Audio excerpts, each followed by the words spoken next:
Well time एक जैसा नहीं रहता। ये वन प्लस को बहुत ही हार्ड बेस में पता चल रहा है बिकॉज इतना सक्सेस देखने के बाद उनका डाउनफॉल वैसे ही चल रहा था। अब जर्मनी में ओप्पो वन प्लस के स्मार्टफोन्स पे बैन लग चुका है और यहाँ पे पिक्चर में आता है नोकिया। बिकॉज जो 5G टेक्नोलॉजी ओप्पो और वन प्लस के फोन्स यूज़ कर रहे हैं उनका लाइसेंस जर्मनी में सेल करने के लिए उनके पास नहीं है, वो अपेरेंटली नोकिया के पास है। अब नोकिया का खुद फ़ोन चले ना चले, इतना सक्सेस होना हो, लेकिन नोकिया ने पेटेंट्स इतने कलेक्ट कर रखे हैं ना, अब उसी का उनको फ़ायदा हो रहा है बिकॉज नोकिया ने केस कर दिया था और जो वो जीत चुके हैं। और रूलिंग के हिसाब से अगस्त 5 से पहले उनको कुछ लाइसेंसिंग अग्रीमेंट करना था वन प्लस और ओप्पो को नोकिया के साथ, और जो नहीं, अगर नहीं होता तो फ़ोन सेल नहीं कर पाएंगे दोनों कंपनी।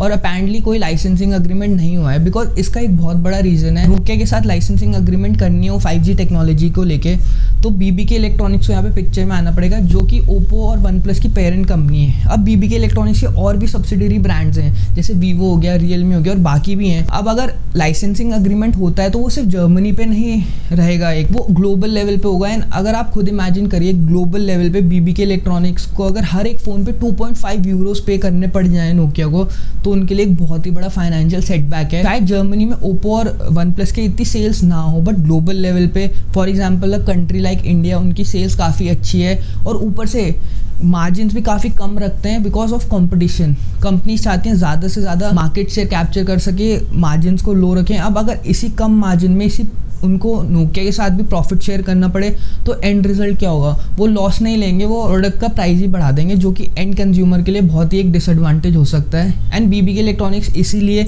नोकिया के साथ कोई लाइसेंसिंग अग्रीमेंट में नहीं आ पाया। एंड अब जर्मनी में वन प्लस और ओप्पो के फ़ोन्स बैन कर दिए गए। वेल जो ऑलरेडी सेल हो चुके हैं फ़ोन उनको प्रॉपर सर्विसेज मिलेंगी एंड जो स्टॉक है वो भी सोल्ड आउट होगा, वो उसकी परमिशन है उनके पास। वेल अब BBK इलेक्ट्रॉनिक्स को अपना दिमाग लगे कुछ ना कुछ सोल्यूशन लाना ही पड़ेगा बिकॉज अभी तो फिलहाल जर्मनी में फ़ोन्स बैन हुए हैं, बट न्यूज़ ये है कि बाकी कंट्रीज़, बाकी यूरोपियन कंट्रीज़ में भी ऐसे केसेस चल रहे हैं। अब उसका रिजल्ट कभी भी आ सकता है, तो रादर देन बाकी कंट्रीज़ में फ़ोन बैन हो या कुछ हो, BBK इलेक्ट्रॉनिक्स अपना दिमाग कुछ ना कुछ लगा के कुछ या तो टेक्नोलॉजी चेंज करेगी या कुछ ना कुछ करेगी ही, बिकॉज वो इतने हैवी लॉसेस नहीं इनकर कर पाएगी अपने ऊपर। सो गाइस, ये थी वन प्लस एंड ओप्पो की बैड न्यूज़। आप चैनल को सब्सक्राइब कर लीजिए एंड डू सपोर्ट मी यार। I will be very thankful for each and everyone who subscribe. इस फैमिली को मिलके ग्रो करते हैं। Thank you.